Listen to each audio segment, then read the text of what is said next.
And testing 1, 2, 3. We are live. How's everybody doing? Alex B's in the house. Welcome. Thanks for dropping by.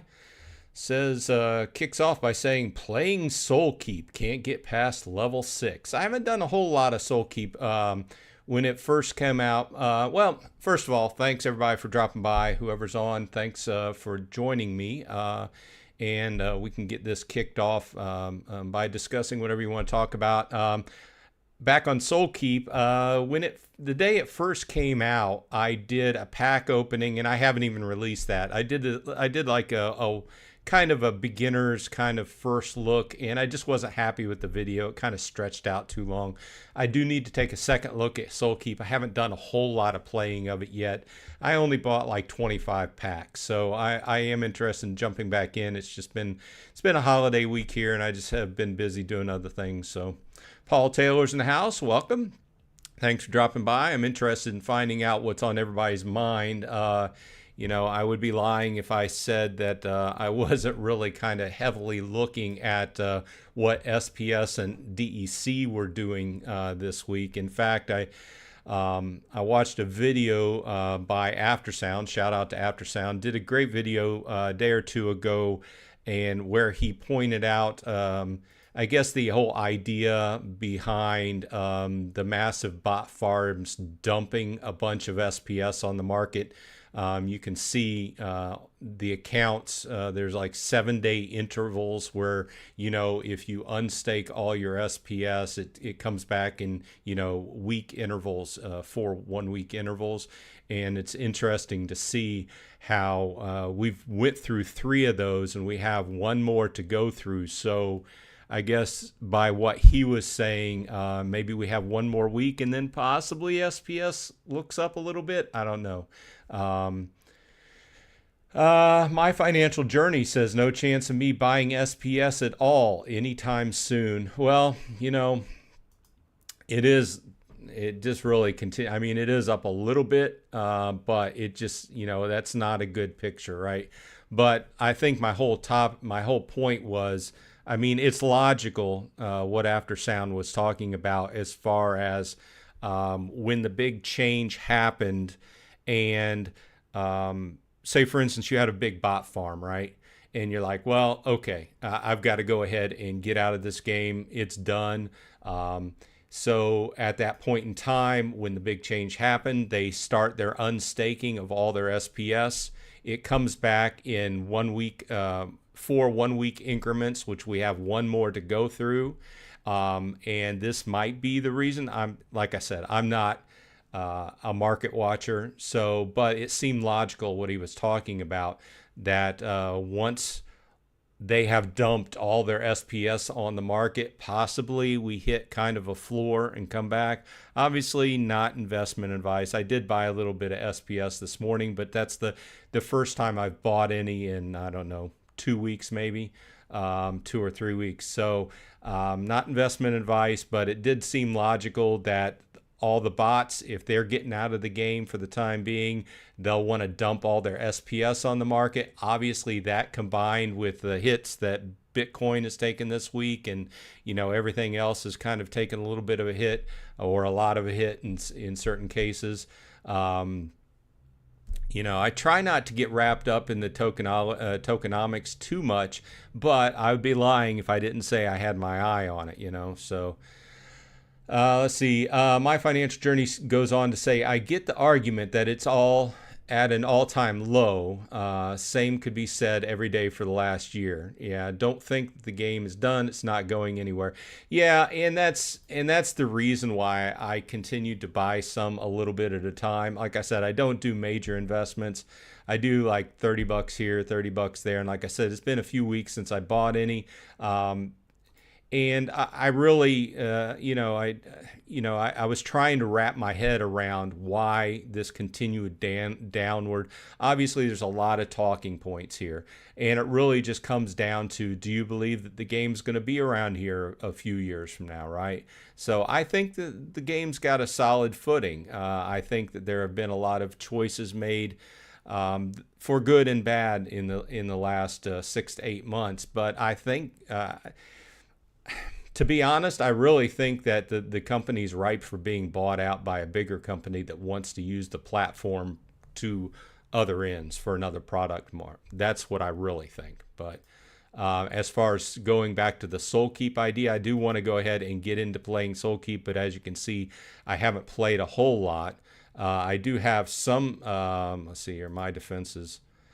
I do have some cards, and they need to do a video on it because I'd like to look at each of the towers and kind of wrap my head around what each tower is used for and in what certain circumstances, you know. So Matthew Young is in the house. Welcome. Thanks for dropping by. Appreciate it. Good morning, good afternoon, good evening, wherever everybody happens to be in the world.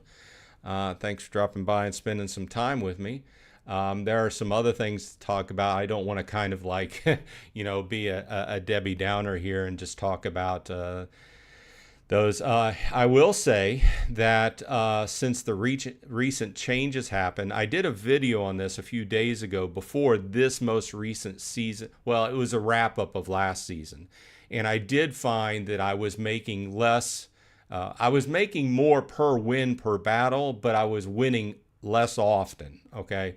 So on a daily basis, I was taking away less. However, at the end of the season, Matt made a change that actually dropped after I had made that video, so I couldn't mention it. And the change was that the glint boost that Modern has is now in Wild. So he basically doubled the glint you're getting in Wild. So that didn't really do anything for as far as SPS goes.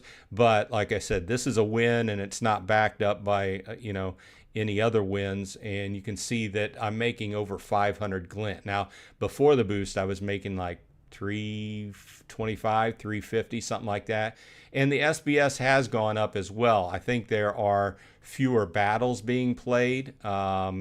I think we continue to see the evolution of the changes that have been made as far as what the bots go, and people making decisions as far as, should I move over to Modern? Should I continue to pay for the Wild Season Pass? There's also a lot of thought process behind that too, because like in my specific case, I think there's a lot of people in the situation like I am. The majority of my deck is Chaos Legion, right? And I'm thinking about, should I switch over and play Modern for a little while? Because once Chaos Legion rolls out of Modern, I won't be able to play Modern. And I'm not going to invest thousands of dollars into buying the next set just so I can play in Modern, just to be frank with you.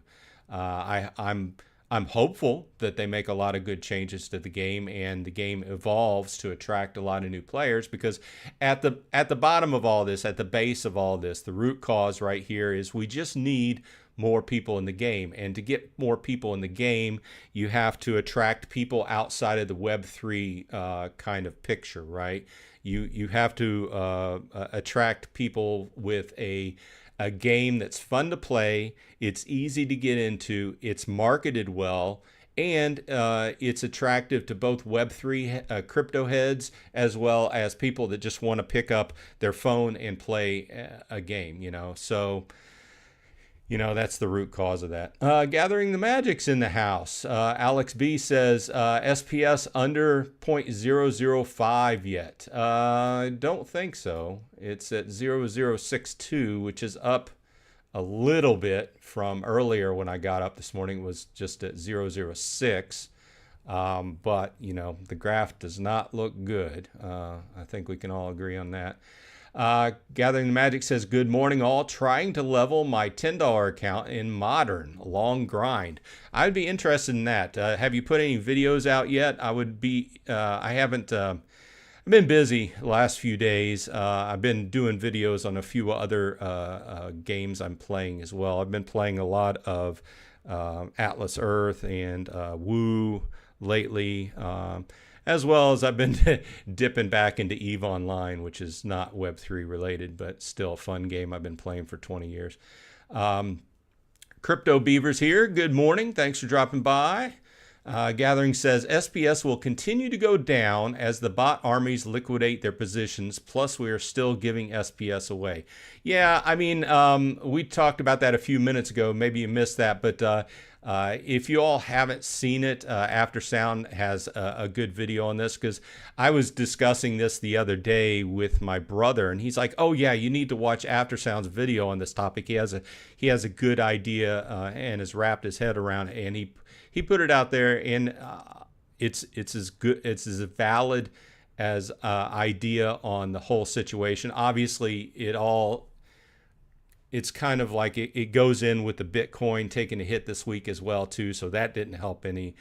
So I'm hoping, this is me being hopeful, that and this is not investment advice, I'm hopeful that after next week, this coming week, which would be the fourth quarter or the fourth week of when the bot armies would have received all their SPS back, if they would have unstaked everything at the very at the point at which this change went in, which would have been almost 4 weeks ago at this point in time, then they will have received all their SPS back and theoretically dumped it all on the market, causing this massive slide. Now, I'm hoping that, and I'm hoping after we realize that, then that indicates a floor. Am I right? I don't know. You know, I'm not a big tokenomics guy, but it's as logical of a thought process as I've heard. So, Joffrey Jones is here. Thanks for dropping by. Anyone try Eternal Paradox by Gala Games on mobile? I have not. Everybody else can weigh in on the topic, but I have kind of watched Gala Games from the peripherals.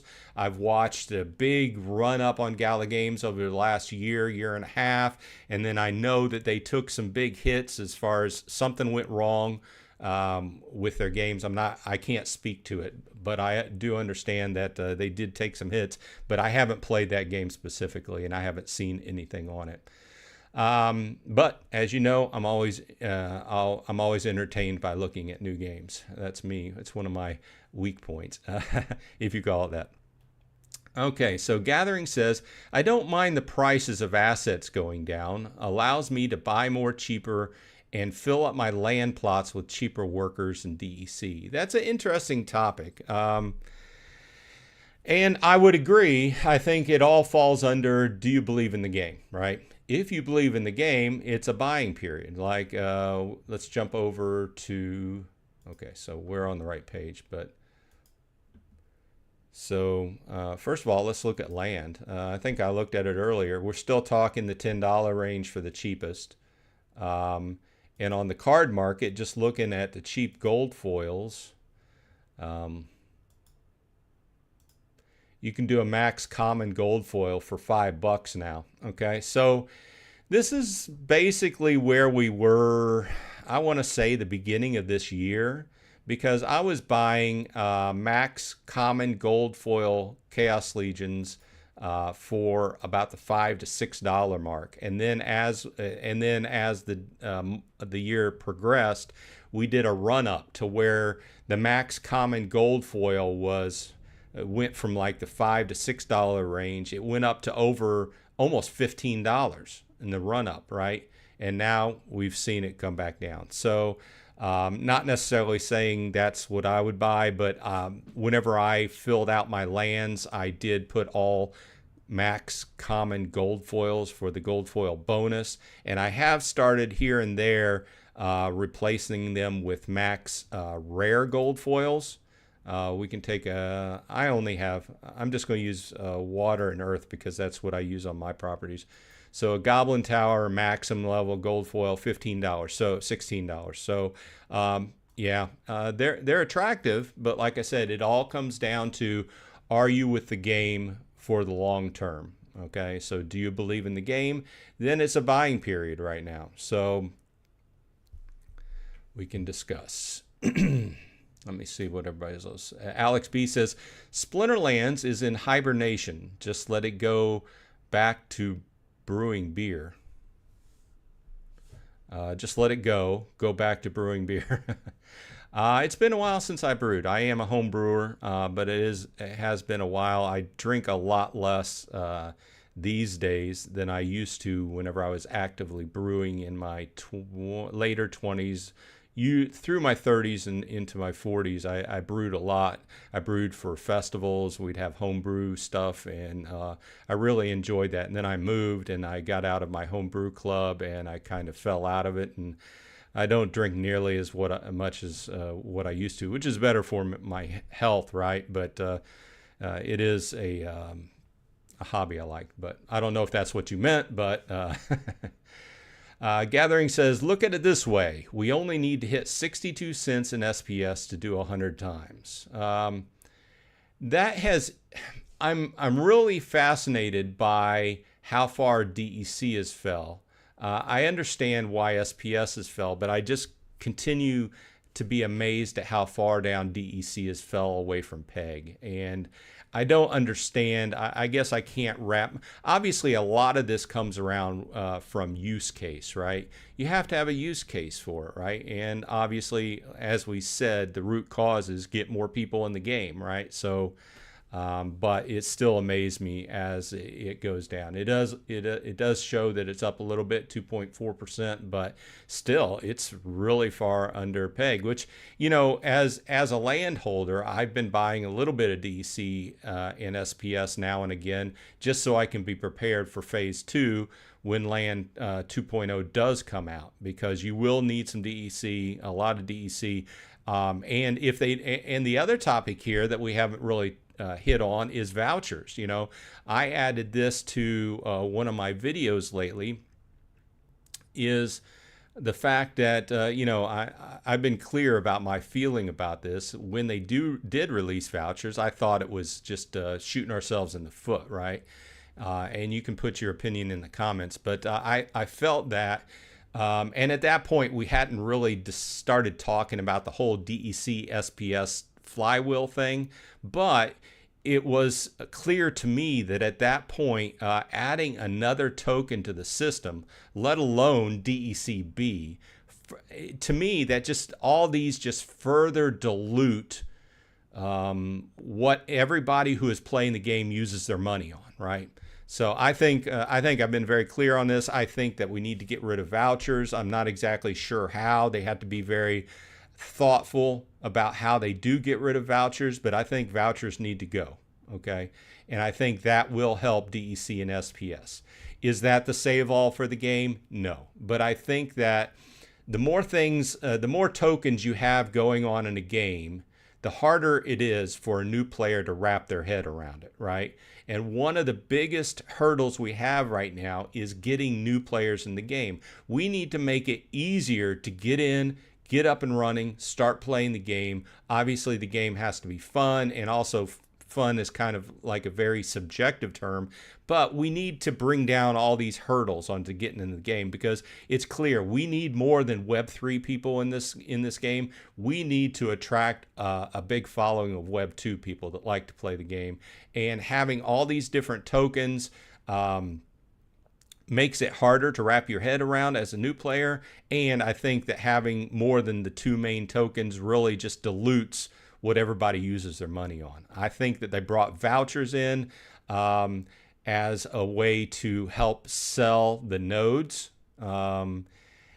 So anyway, I think the vouchers need to go, and that would help the whole DEC SPS situation. But obviously, they need to have more use case for DEC and SPS in the game, and they need to attract more players. And then that would save everything, right?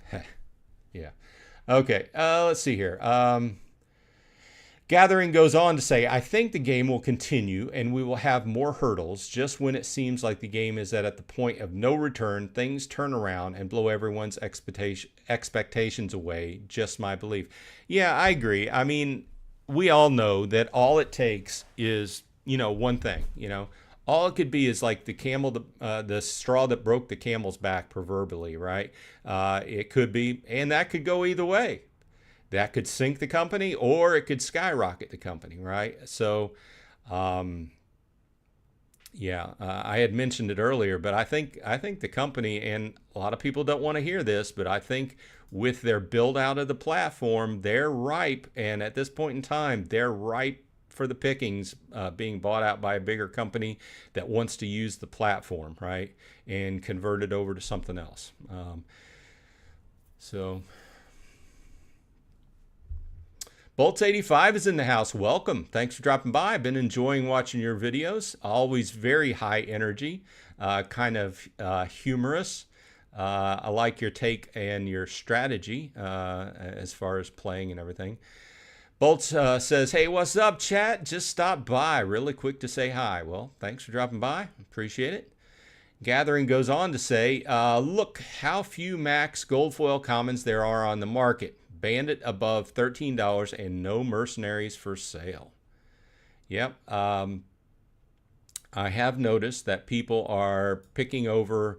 It just really depends upon what you're looking for. Some cards are being sold out quickly, right? You know, so I think those that back to my other statement was that I think people who are behind Splinterlands for the long haul are using this as a buying period. I mean, I don't know if you're a member of X, or what used to be Twitter, but Diota and a few other people are doing posts on a daily basis. Basically, people buying really expensive cards, a lot of expensive cards, which I haven't put any money really into cards lately. But there's some people picking up some like some alphas and some betas. You know, we can go over here and look at alphas. Let's look at, let's just take a look at epics, like Defender of Truth, you know. You can get a max level for $124. Is that a huge amount to sink in the game at this point in time? Yeah, but if you're interested in collecting cards and you believe in the game, I don't know. You tell me. My financial journey says, I don't think the game is going anywhere, but I also can't justify putting any new money into it. Got to sell my SPS to move into cards. That's interesting. That's an interesting point. I agree with your first sentence there, but your second sentence, your second statement that says you are selling your SPS to move into cards. That's interesting, because I thought, you know, I'm kind of in the opposite camp. Not that I'm selling cards, but at this point, like I said, I haven't put much money into cards lately, if any. In the last couple of weeks, I can't remember a card I've bought. But I have put some money into SPS and DEC, right? So that's an interesting take on that, because I think I don't know. You can tell me if you think I'm wrong, right? The recent changes they've made to the game have really pushed me away from sinking a lot of money into cards, okay? And this is the reason. Now, I am not a big player. Now, I can understand if you were a big player and you were making leaderboard money, I could understand that. But I'm a collector, but at the same time, they've basically made changes to where buying older... once your cards cycle out of modern, to me, they become less valuable, okay? Because at this point in time, if you go into wild, you have to pay a fee, which is kind of driving some people away, right? But then it's a weird situation, like I've said, to be in for a collectible card game. And a lot of people have called me out on it. Yeah, you can have your own, you know, I can go back and I can buy older versions, alpha, beta, Magic the Gathering cards that have been out there for years, and the commons are still relatively cheap, a few bucks a piece if I want to get a land or something like that. But if you get into anything other than commons, you're going to pay high dollar, right? And so, you know, these are still, let's look at this, you know, like this one is showing down 32%, down 16%.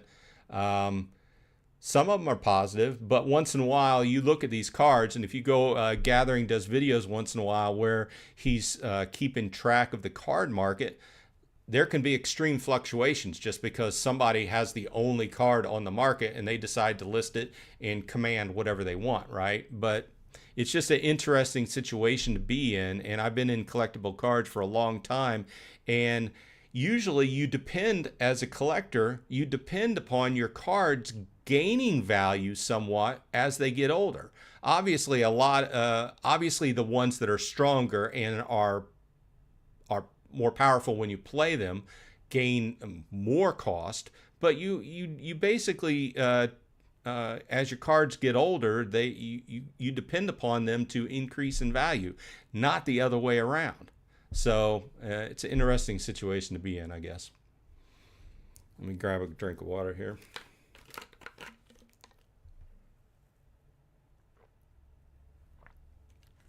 Thanks everybody who are joining us. Appreciate everybody dropping by. Let's see what everybody's saying.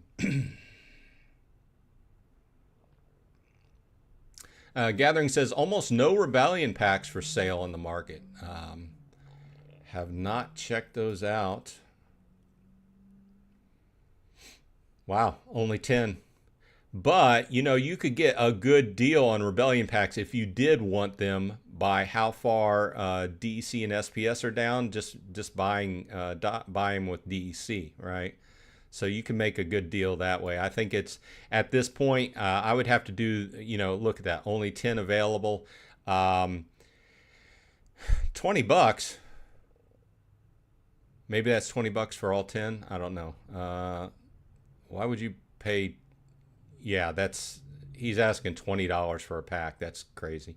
But I think at this point where DEC is standing, it's hard to make any money buying and selling Rebellion packs. Plus, you know, you can get them for a good discount if you just buy the DEC and then buy the packs off the game, right? So let's see here.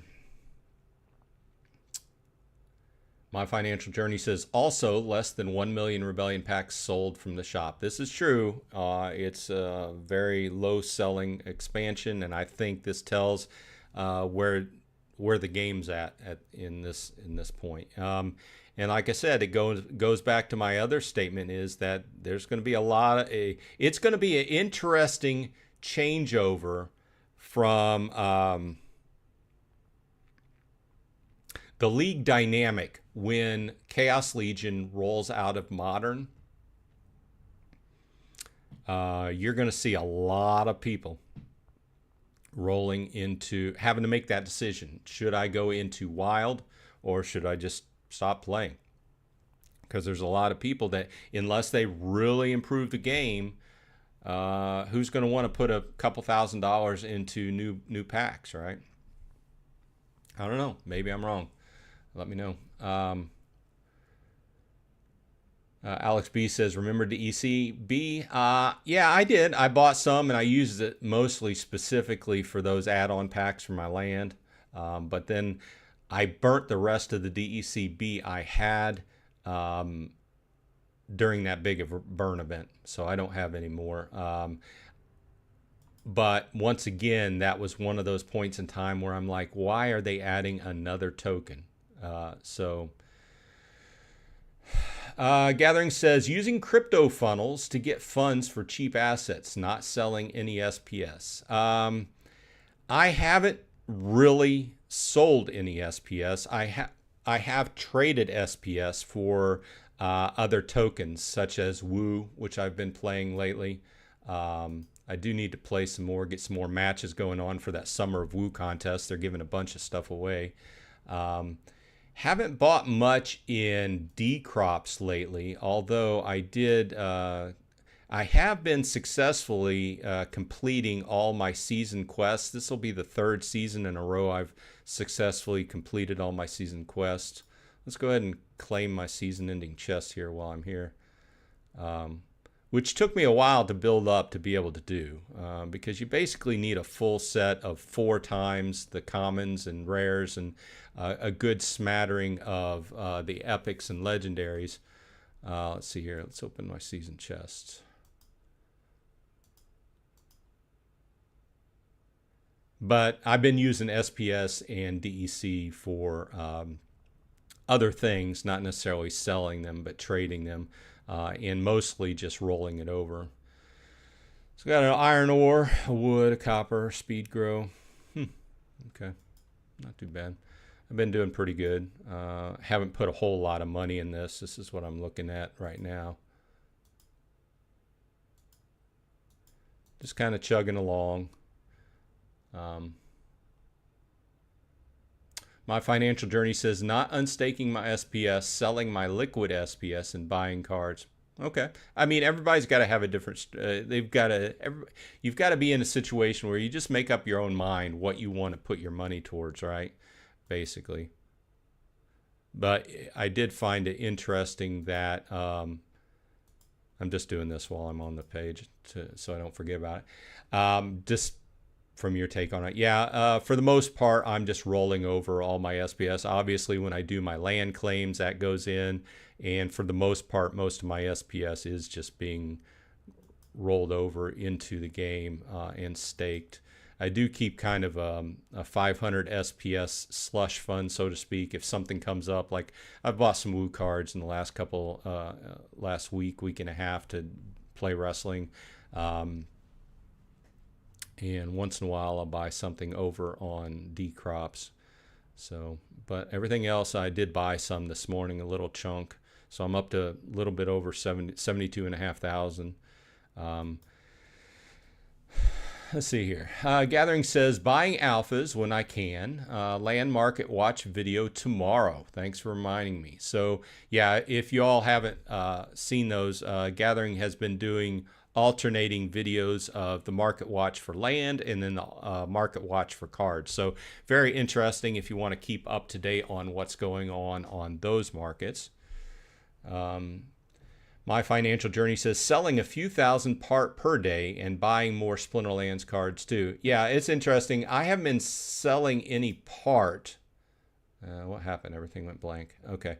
But I have been using a lot of it to upgrade. So I've been keeping that up. And our guild, I have found out, kind of like on the Golem Overlord topic here, is the fact that, let's go over here to the research has added a lot to the game, but I'll tell you what the choke point here. The choke point is these blueprints, okay? So our guild has been very good and very efficient at doing our research. However, I cannot, like this has been fully researched, right?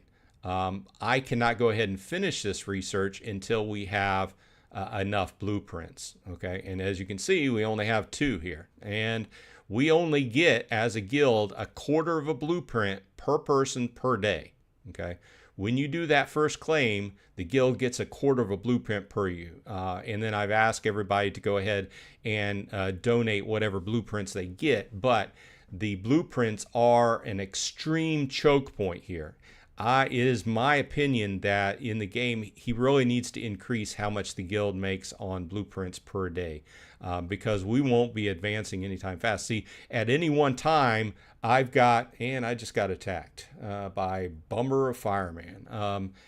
At any one time, I've always got at least 2 or 3, like I can complete this. This only takes 8, but we are kind of concentrating on getting more guild size because the guild size is being heavily impacted in the game lately of changes. So either way, Gathering says have 3 tier 4 quests in Golem Overlord, need to open a crate and I don't have any left. Well, take a look at this. I've got 7 rewards stacked up, and I've got a few more quests I finish off. It's just these prices. These prices, look at this. You know, all of these are over 100 shard to complete. And I have to heavily, like these, obviously the ones that would interest me are the ones with the better items, but still they're extremely expensive, right? And I just really can't just... I think the main point here is if you're playing Golem Overlord, don't randomly or don't blindly just complete your quest. You have to really look at what the prizes are, because obviously he put this in as a burn mechanic. He wants to burn off shard, which is helpful in the keeping the price of shard up, right? But yeah, you can't. it's so precious in coming in. That's why I've also kind of one of my other sticking points as far as research goes is researching the items that bring us more shard in as people, as players, as well as defending ourselves against getting shard taken. So Joffrey Jones says, or My Financial Journey says, all 3 quests you need to open a crate.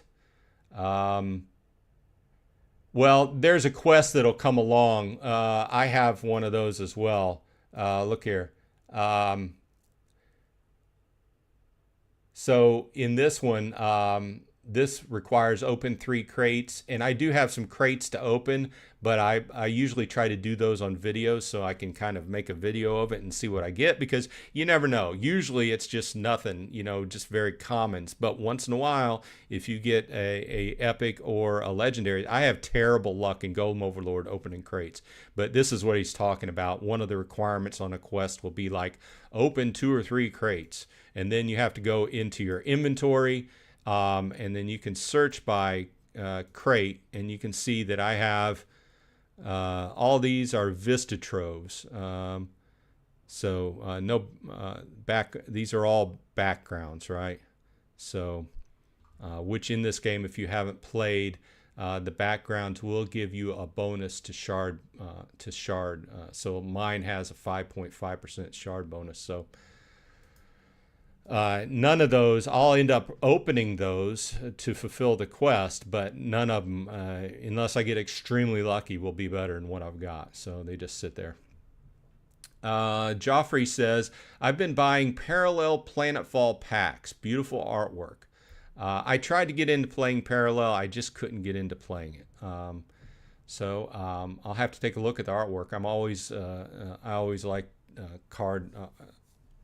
good artwork. I think what we've fallen into here is this big, and this is a whole separate conversation about AI artwork and how it's going to supplant actual artists. So different topic though, but interesting nonetheless.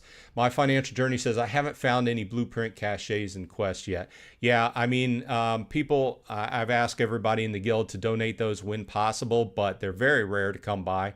And even when they are, they're usually the blues, and those only give you 2. So yeah, I mean, it's better than nothing, but then when your guild needs like 30 or 40 blueprints to activate 1 training, right? So yeah.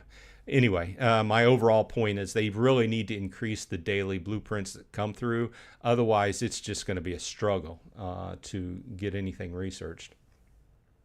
Gathering says, need to get guild size to level 5, then it will unlock the research I need to for the quest chain. Yeah, I have that same one. And we're working for it. But I think the next guild size is going to be, let's jump over here.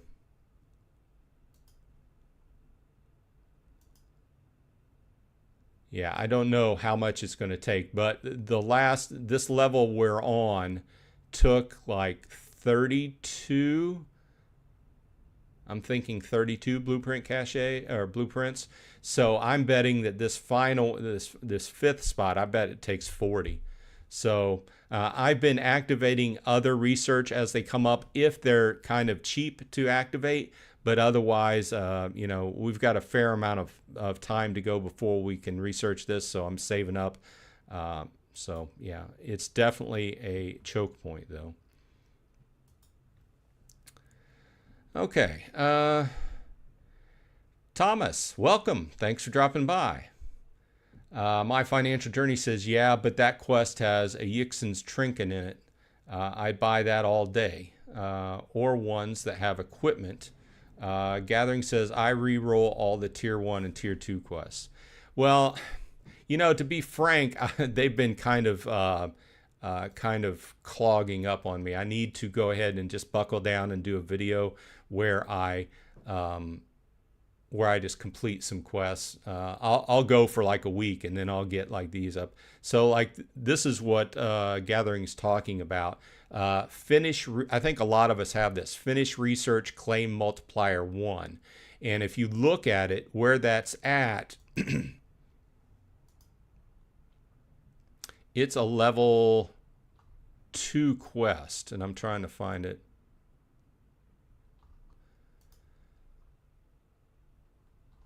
I don't remember where it's at.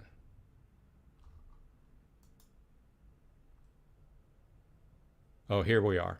So this is claim multiplier 1. Okay, so to get to this, we need to go ahead and complete guild size 1 to the 5th level. Then we have to research through shard claim multiplier 1.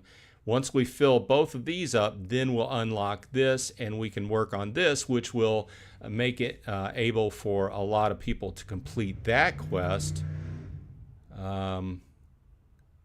which has nice prizes. It's got some purples to it. Oh, it's got a purple blueprint cache, but still, it's only like 3 or 4.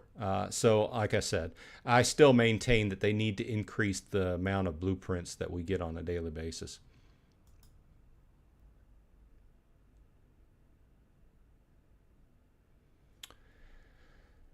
You just need a guild. You just need guild size, not the other one. Are you sure? Are you sure?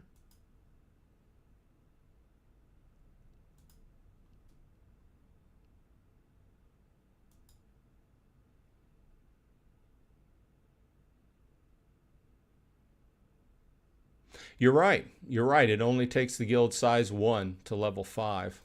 I was wrong about that. So once we get this to level 5, then we can go ahead and start researching on this. I thought it took both of these. Either way, we'll be there. I would estimate that if we keep going as we have been going, it'll be another week, week and a half, and I just need to save up those 40 blueprints. But like I said, I still maintain that they need to increase the amount of blueprints.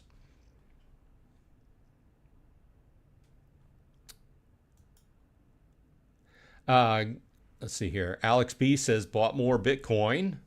Interesting. I don't even know where Bitcoin is. I know that I've heard that it took a hit this week.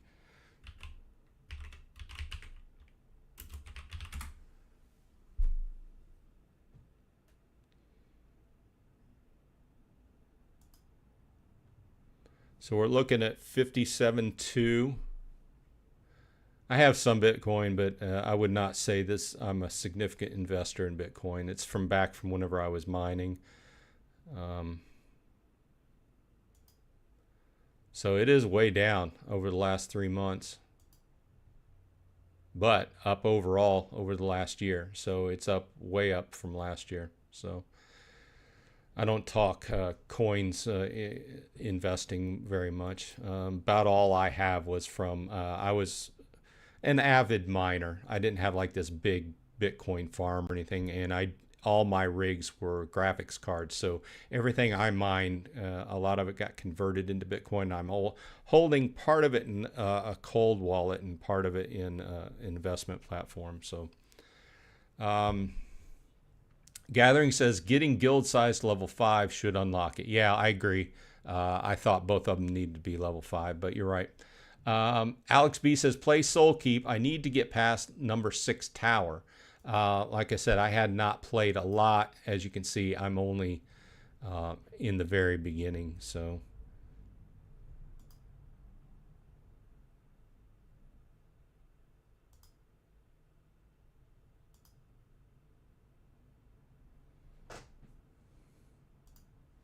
let's just play a match. Check it out.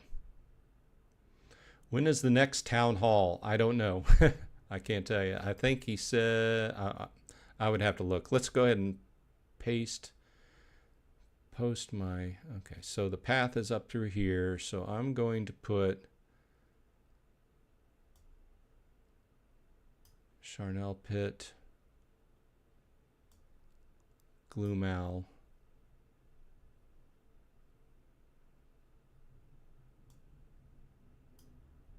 I've got 30, okay. And let's put a Stew of Doom there and a Crackle Snap there. I haven't played this very much, so we'll just check this out. Gathering says Bitcoin's down because of MTGOX selling. Not familiar with that. Alex says mine like $4 a day. Yeah, I remember those days. See how we get. So I basically put an AOE tower. I put a single target tower here, and I put a slowing tower down. And they already went through my traps. I'm not going to do anything on this.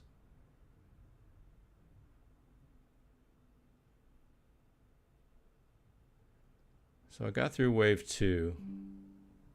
I guess not. I'm still on wave 1.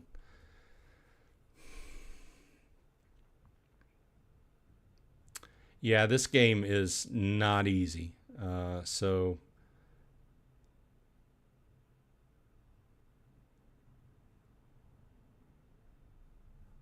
whoops.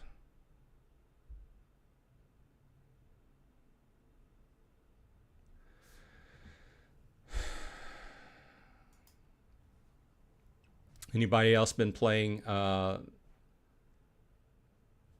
new tower defense game? Let's see here. I got 82 more to spend. Let's do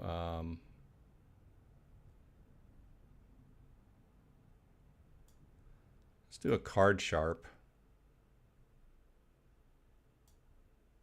and a stew of doom.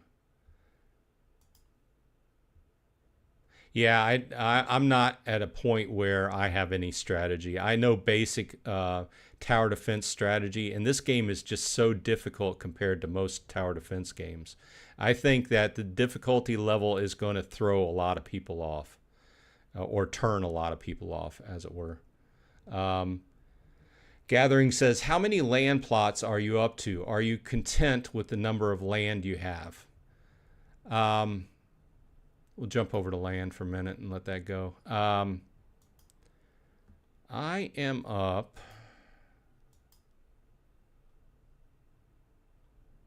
to 14, and I haven't bought any lately. I have been keeping my eye on them to try and catch some deals if I find them. But frankly, the 3 regions I'm in now, nobody's changed. You know, everybody's had, the people that have had plots for sale, they've been for sale for months and months, and they haven't changed. It's not like, it's like they put them up, posted them for sale months ago and haven't changed the prices. So all these $10 plots, I have not found any in the 3 regions I'm in, and I'm not, at this point, even for $10 plots, I'm not going to jump in on, you know, another region, because like I've said before, the $10 for the plot is only scratching the surface of the price of what you have to put in the plot. So to answer your question, I'm happy with where I'm at. If I saw some $10 to $15 plots pop up where in the regions I'm playing, would I buy them? Probably. Just kind of looking towards the future. But, you know, you buy a plot, then you have to put another, you know, even if the plot's $10, you have to put another $100 into it to stake it out and to put cards on it, you know. So you have to be really into it for the future. So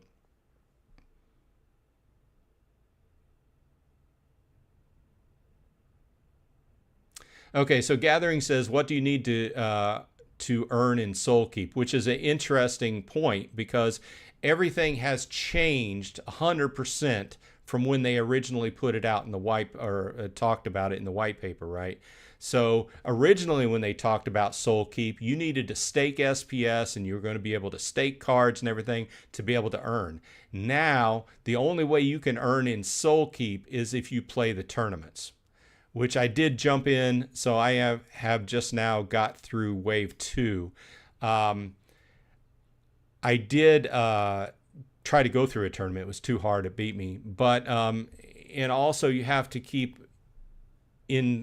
take into consideration the cost involved here, and the pool of SPS that Soul Keep is drawing from is much smaller than what we're used to in Splinterlands. So there's not going to be a whole lot of earnings off this.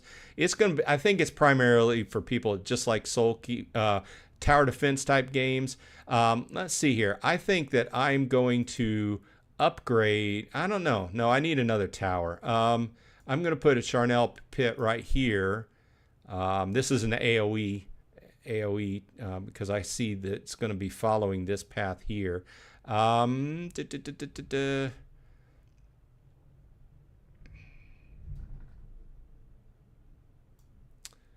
to put a card sharp there, and I'm going to add another Stew of Doom right here in the middle.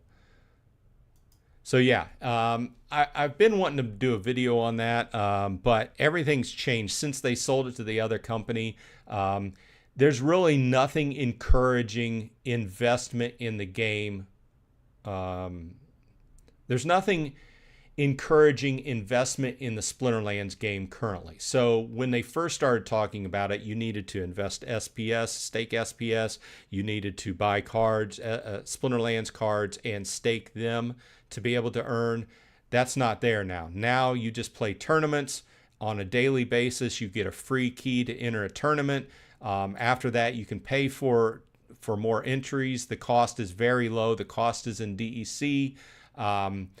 But there's still there's no need to buy SPS and stake it. There's no need in the game to buy Splinterlands cards and stake it. And I see why they went away from the cards, but yeah. So it's not really, I'm going to end up losing this. So I got defeated. So I need to put more thought into that. I want to do a video where I go through, like I said, each tower and look at what they are. And this basically represents 25 packs. I had bought 25 packs. You can see some gold foils here, mostly commons, some epics. I was able to level some of these up to level 2 and level 3. The leveling is very much like Splinterlands cards. So you just go in and click on them and combine them. Got some gold foils. The gold foils give you a bonus to what you earn.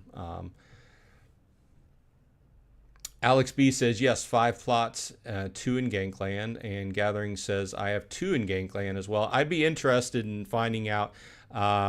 It's been a while since Gank did a video. They used to do videos and talk about Gankland and how it was coming together and everything like that. It'd be interesting to see what the status is right now. Because I did hear a lot of people that wanted to go in. I've heard people selling out. So Gathering says, next up for land should be harvesting basic resources. Once we get there and people can't get as much grain, that will shock a lot of people and they will have to rethink their strategy. Yeah, I had heard about, I forget, I'd have to go back in and look at the details, but the team, Matt, has talked about putting some incremental updates to land as far as, the 1.6 before 2.0 and making some changes to kind of, bring land along a little bit more, right? So I'm all for that, so. And you're right. We've talked about this almost ad nauseum because at certain points we were starved for topics to talk about, right? But I think a lot of people have gotten to the point in land and it's just kind of gotten boring. Maybe there's not much to do, so they need to freshen it up and put something new out on land to bring it back to the top. Obviously they're have a small team to work with, and they're trying to work on the whole game, make it bring some changes to the game that bring more people into the game. So. It's a lot to do with a small team, right? So, Alex B says, I like tower defense more than Splinterlands. People sleeping on the game. I'll have to jump in. I do like tower defense. I was, to be frank, I was kind of turned off by the graphics. The graphics very much remind me of very low-end kind of Super Nintendo 64 type graphics, and but we'll see. And it's not easy. I'm not saying it should be easy, but I'm saying that I think that we get new players jump in here to try and play it, and you immediately start fail. Then they just turn it off and delete it from their phone or whatever. So Joffrey says, seems like there's no money to be made in tower defense. Well, I would pretty much agree with you at this point in time. I would say that it's going to take significant investment to go in and buy packs to level up your cards, or just buy them off the market. Let's take a look at the market. You can go into the market now and look at Soul Keep. Let's just look at commons. So Gloomowl, which is like your basic tower that shoots. So a level 2 is 80 cents. A level 1 is 16 cents. So yeah, not overall really expensive, but it would take a fair amount of investment to get a decent amount of towers to be able to place in the tournaments. I haven't looked at how much that looks like, but I can say that the pool that is allotted is not much compared to what we're used to making in Splinterlands on making. Now, is it more interesting on a daily basis than playing cards? I would argue probably yes, but it has a high difficulty level. So, Marcos is in the house. Welcome. Thanks for dropping by. Hello. Anyone has a quick guide of Soul Keep? Wanted to start cheap and build it slowly. No, I cannot help you there. Sorry. I do want to take a further dive into Soul Keep and play it a little bit more before I do a video on it. I was going to release a video of my pack openings, but that's kind of moderately interesting. I would like, what I would like to do is take a look at each of the towers and kind of detail what they're good at, and then from there, strategy dictates that first of all you have to understand the cards you're working with, right, and then figure it out from there. So I think the first step is understanding the variety of towers we have at our hands to use, and then from there figuring out how to use them, and what pairs up well. It's very much like playing cards in Splinterlands. You know, what are your good combinations and things. So Avox is in the house. Welcome. I don't think Soul Keep makes sense with the way they designed it. No packs, but rewards for a tournament with an entry fee cost. Keep in mind that's not how it was supposed to be originally, but that's how it ended up coming out after they sold the game. Avox continues by saying, would have been a better design because now it's a tower defense that costs money to play and doesn't give much rewards. I think that's fair, and I think that's an accurate statement. Joffrey says, wait a month, the tower defense stuff will dump. I think generally when either way in Splinterlands, when the cards first come out, the price is up for a month or two, and then it starts to go down as more. I guess it depends upon the how many packs are open, how many people continue to buy packs and open packs, right? That's what it really. But the Soul Keep team has already stated they are going to try to keep the value price of the packs up as far as value goes, to try and, I don't know, give people that got in on the beginning, you know, and put a lot of money into it at the beginning, give them their value so that their value doesn't slide off. We'll see how that works out. But Joffrey says, isn't it same leveling mechanism as Splinterlands? It is the same mechanism. I don't know. I don't think it takes 400 commons though. Let's go in here. This is like the most basic card. Let's see here. Still getting used to this. Okay, so this is under Splinterlands, under Soul Keep. So this is level 2. To go from level 2, and it's a common, from 2 to 3 would require 8 more BCX. So to make level 2, it required 5 BCX, and to make level 3, it would take 8. Here's your chart. 5, 13, 25, 41, 63, max of 200. So that's half of what a common Splinterlands card would take. So it's still a lot of BCX to get to max level though. Let's look at rares.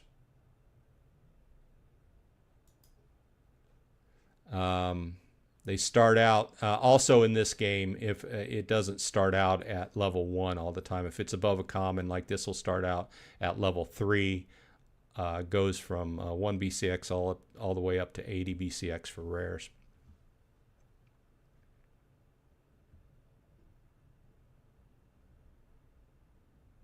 Marco says maybe a tier list of tower or cost benefit.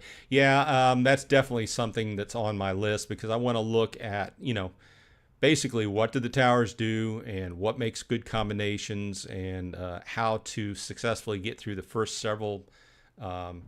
I think most people are going to be concerned with the tournaments, right? Because that's what's going to earn you money. So obviously we're going to get to a point where people figure out, okay, these are the towers you need. You need them at this level to be able to make it through this many levels of the tournament.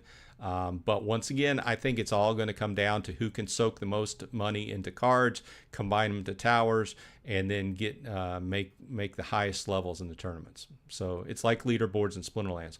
Those people that pay the most for the most of the right cards with the best strategy make the top of the leaderboards and make the SPS and DEC in the game. So.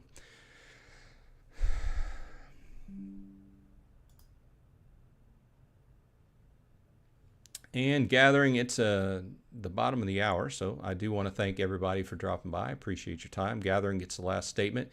ETHGuard Legends is live now, but I can't figure out how to get a wallet. Open my pack. I'd have to look at that. That does not ring a bell, so I might have to look at it. Too many games, not enough time. With that said, this has been Bronze Dragon. I appreciate your time. Thanks for dropping by. And I hope everyone on your side is happy and healthy. In the States here, we're coming out of our Independence Day kind of celebrations. I hope everyone came through healthy and didn't get their hands blown off or anything with fireworks. So I will see you in Splinterlands.